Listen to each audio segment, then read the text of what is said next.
আসসালামু আলাইকুম রহমতুল্লাহি ওবরকাতুহু। সম্মানিত দর্শক, স্মরণকালের ভয়াবহ ইমেজ সংকটে পড়েছে জামাত।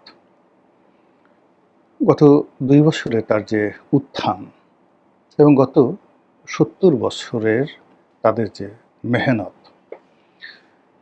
এটি ২০২৬ সনে এসে রীতিমতো মুখ থুবড়ে পড়েছে।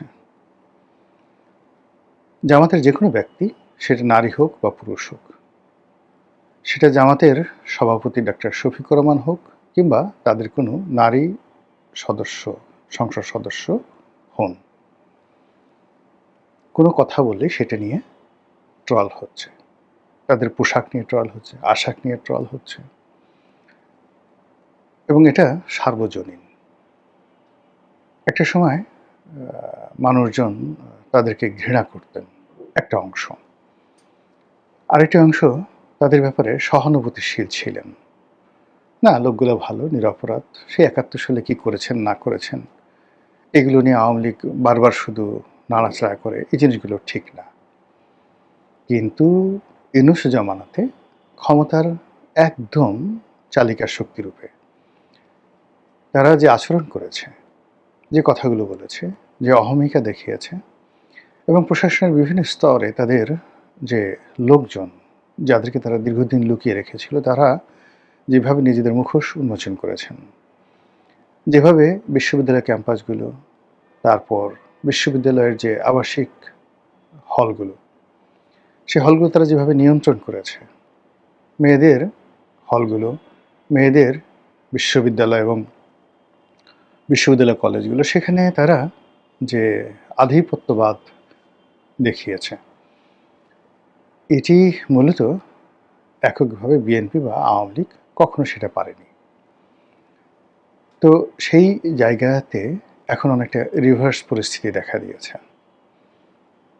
তাদের সবচেয়ে বড় দুর্গ, যে দুর্গ, সেটি হলো রাজশাহী বিশ্ববিদ্যালয়, এবং সেখানে জানে যে সেখানে ছাত্রলীগ আবার ঢুকে গেছে, এবং সেখানে নির্বাচিত সংসদ মানে ছাত্র সংসদ, সেখানকার যারা নেতৃবৃন্দ, তারা এটি নিয়ে বেশ মারামারি করেছেন, এবং রাজশাহী বিশ্ববিদ্যালয়ের প্রক্টর অফিসের সাথে সেখানকার যারা ছাত্র নেতৃবৃন্দ রয়েছেন শিবিরপন্থী, তাদের বাক বিতণ্ডা, মারামারি, কাটাকাটি, এবং যাকে বলা হয় তাদের যে অঙ্গভঙ্গি, সশস্ত্র অঙ্গভঙ্গি, দেশীয় অস্ত্রে অঙ্গভঙ্গি, এটি এখন ভাইরাল বিষয়ে পরিণত হয়েছে সারা বাংলাদেশে। এর বাইরে জামাতের কিছু মহিলা কর্মী রয়েছেন।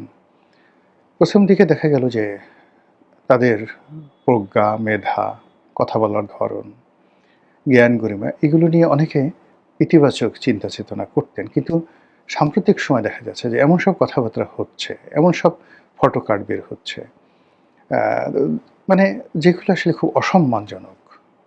এবং জামাতের যারা নেত্রী রয়েছেন, নারী কর্মী রয়েছেন, তাদের জন্য আসলে এই মুহূর্তে শো অফ হওয়া, পাবলিক এর সঙ্গে কমিউনিকেশন করা বা দাওয়াতি কর্মকাণ্ড পরিচালনা করা, যেটা আগে তারা করতে পারতেন, এটি এখন আসলে সম্ভব হচ্ছে না। বিএনপির ক্ষেত্রে একই অবস্থা। বিএনপির এক নেতার সঙ্গে সেদিন কথা হলো, সংসদ সদস্য হয়েছেন। তো আমি জিজ্ঞাসা করলাম, কেমন যাচ্ছে? তো সে বলল যে এখন আসলে যখন বিরোধী দলে ছিলাম তখন রাজনীতি করার যে আনন্দ ছিল, যে গ্রহণযোগ্যতা ছিল, পাবলিকের যে সহানুভূতি ছিল, সেটা নেই। না থাকার কারণে ওই সময়টা মিস করছি। আর বর্তমান সময় নিয়ে খুব আতঙ্কিত অনুভব করছি। এই যদি হয় বিএনপির অবস্থা, তাহলে জামাতের অবস্থা আরও কত খারাপ সেটা বোঝার চেষ্টা করুন।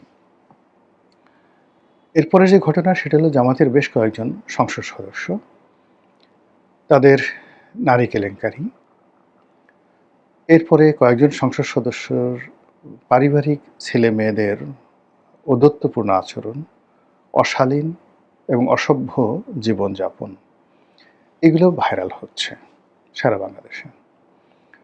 তারপর জামাতের যে যারা বক্তা রয়েছেন, তাদের বেশ কিছু বক্তব্য, কর্মকাণ্ড ইদানিংকালে এতটা, যাকে বলা হয়, মানুষের বিতৃষ্ণার কারণ হয়ে দেখা দিয়েছে, যে মানুষ যখন জান্নাতের টিকিটের কথা বলা হয়, সঙ্গে, সঙ্গে অর্থাৎ শেখ কামালের ব্যাংক ডাকাতি বা বাকশাল বা ৭৪ এর দুর্ভিক্ষ যেভাবে আওয়ামী লীগকে বিপর্যস্ত করছে এখন পর্যন্ত বা যেভাবে খাম্বা, হাওয়া ভবন এই শব্দগুলো যেভাবে বিএনপিকে ভীষণ রকম যাকে বলে একটা নেতিবাচক অবস্থায় ফেলে দিয়েছে। জনাব তারেক রহমান সাহেব প্রাণান্ত চেষ্টা করছেন তার সেই খাম্বা উপাধি থেকে বের হয়ে আসার জন্য। নানা রকম মাধ্যম থেকে খাম্বা আসলে কারা, ওই সময় ব্যবসা কারা করেছে ইত্যাদি, ইত্যাদি প্রচণ্ড যাকে বলা হয় শক্তিমত্তা নিয়ে প্রচার করার চেষ্টা করছেন। তিনি নির্দোষ এবং তিনি যে আসলে একজন ভদ্রলোকের সন্তান, হ্যাভিং এ ব্লু ব্লাড, বংশগতভাবে তিনি, তার মা, তার বাবা ভদ্র, কম কথা বলেন, মার্জিত, এই বিষয়গুলো এস্টাবলিশড করার জন্য একের পর এক ম্যাটিকুলাস ডিজাইন নিয়ে তার যে PR team, public relation team দিন-রাত কাজ করে যাচ্ছেন। প্রতিদিনই একটা না একটা ঘটনা ঘটছে বা ঘটানো হচ্ছে, আমরা বলতে পারি না। যেমন দেখা গেল প্রধানমন্ত্রীর গাড়ির সামনে একজন লোক পড়ে গেল, একটা মহিলার সামনে চলে এলো, উনি গাড়ি থেকে নামলেন, তার সঙ্গে কথা বললেন, মিডিয়াতে খবর।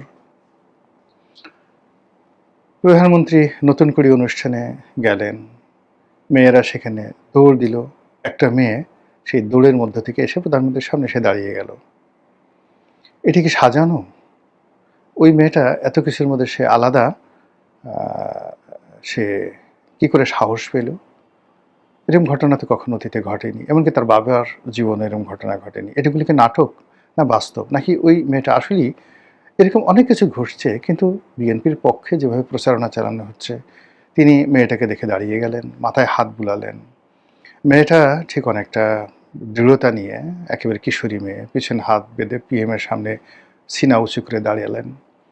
যেহেতু প্রধানমন্ত্রী দাঁড়িয়েছেন মেয়েটার জন্য, তার সাঙ্গপাঙ্গ যারা আছেন, আমির উমরা, তারা সবাই দাঁড়ালেন এবং সবাই বললেন যে দেখো দেখো দেখো ভদ্রতা কাকে বলে। এই ভদ্রতা শুধুমাত্র জিয়া পরিবারের সঙ্গেই সম্ভব। কিন্তু এই কাজগুলো করে তাকে মহামানব বানানোর চেষ্টা করা হচ্ছে প্রতিদিন। এরকম আমি অসংখ্য ঘটনা এভরিডে ঘটছে, কিন্তু কোনো অবস্থাতেই ইমেজের ক্ষেত্রে তিনি এখনো পর্যন্ত মানুষের সম্মান মর্যাদার যে জায়গাটি, সেই জায়গাটি অর্জন করতে পারেননি। তার সঙ্গে যখন ভদ্রলোকের দেখা সাক্ষাৎ হচ্ছে, তার সঙ্গে যখন শিক্ষিত লোকের দেখা সাক্ষাৎ হচ্ছে, ক্ষমতাধর লোকদের দেখা সাক্ষাৎ হচ্ছে, সেখানে আপনি তাদের বডি ল্যাঙ্গুয়েজ দেখলেই বুঝবেন যে প্রধানমন্ত্রীকে তারা কতটুকু সম্মান করেন বা সমীহ করেন। আমি মেনশন করলাম না কোনো কিছু, আপনারা শুধু দেখে নেন। মানে ওইগুলো ঘটনা না, ঘটনা হলো তার সঙ্গে যখন সেনাপ্রধানের দেখা হচ্ছে, ক্যাবিনেট সচিবের দেখা হচ্ছে, তার সঙ্গে যখন দেশের কোনো বরেণ্য ব্যক্তির দেখা হচ্ছে, তখন এই দুয়ের মধ্যে প্রধানমন্ত্রীকে কেন্দ্র করে অপর পক্ষের যে আনুগত্য, ভালোবাসা, শ্রদ্ধা, নিবেদন, এই জিনিসগুলো কেমন হচ্ছে। সংবাদপত্র জগতের যে সকল সিনিয়র সাংবাদিক আছেন, তারা তার সঙ্গে দেখা করছেন। এর মধ্যে দুটো গ্রুপ হয়ে গেছে। একটা গ্রুপ হলো মতিউর রহমান, মাহফুজ আনামদের নেতৃত্বে একটা গ্রুপ, যেখানে মতিউর রহমান, মাহফুজ আনাম, তারপর মতিউর রহমান চৌধুরী, নুরুল কবির, ওনারা একটা গ্রুপ। তো তারা একবার বা দুবার ওনার সঙ্গে দেখা করেছেন, এখন আর তাদেরকে দেখা যাচ্ছে না। আবার অন্যদিকে আমার দেশের মাহমুদুর রহমান, জাজিয়াদিনের শফিক রেহমান, তো এই পুরো বিএনপি এবং পুরো জামাতের যে সমস্ত সাংবাদিক রয়েছেন, তারা যখন তার সঙ্গে দেখা করছেন, সেখানে আপনি এদের বডি ল্যাঙ্গুয়েজগুলো দেখেন, আপনি বুঝতে পারবেন যে সম্মান এবং মর্যাদাটা এই গত 5 মাসে 6 মাসে কতটা তিনি অর্জন করেছেন বা আগের যে জায়গাগুলো থেকে কতটা বের হতে পেরেছেন। তো সেই দিক থেকে আপনি যদি জামাতের কথা চিন্তা করেন, জামাত আসলে চেষ্টা করেনি, মানে নিজেদের যে ইমেজগুলো, ৭১-এ তাদের ভূমিকা, ইসলামাইজেশনের ব্যাপারে তাদের যে চিন্তা চেতনা, এই বিষয়গুলো তারা মানে গত 2 বছরের চেষ্টাই করেনি। তারা মনের আনন্দে, মানে আমরা যে কাজগুলো করি, সেটা হলো আপনারা দেখবেন মানুষ যখন খুব আবেগপ্রবণ হয়ে যায়, আপনার ঘরে একটা নবজাতক সন্তান আসছে বা 3 মাস, 4 মাস, 5 মাস, 6 মাসের সন্তান, আপনি তাকে চুমু দিচ্ছেন, সে একদিকে পায়খানা করে দিচ্ছে, তারপর আপনি চুমু দিচ্ছেন। তারপর শেষে আপনি তাকে আদর করতে গিয়ে, ওরে আমার লুলু বাবা, ওরে আমার পুলু বাবা, ওরে আমার পুতু পুতু, ওরে আমার টুসু টুসু, ওরে আমার কুনু কুনু, আপনি তার কানে চুমা দিচ্ছেন, নাকে চুমা দিচ্ছেন। ছেলে কাঁদছে, মেয়ে কাঁদছে, নবজাতক, কিন্তু আপনি চুমা দিয়েই যাচ্ছেন। তো এইরকম জামাত যখন ক্ষমতায় এলো, তারা মনের আনন্দে শুধু চুমা দিতেই থাকলো। বলে এখন যদি বলা হয় কোনো একটা ব্যক্তির নামে সুম্মা, বলেন তো কার নাম আসে বাংলাদেশে? আর কিছু লাগবে না। কিয়ামত পর্যন্ত আপনি এই নাম আর রাখতে পারবেন না। কিংবা সাতক্ষীরার যে এমপি ১৭ বছর মেয়ের সাথে সে যেভাবে হোটেলে তিনি ধরা খেয়েছেন,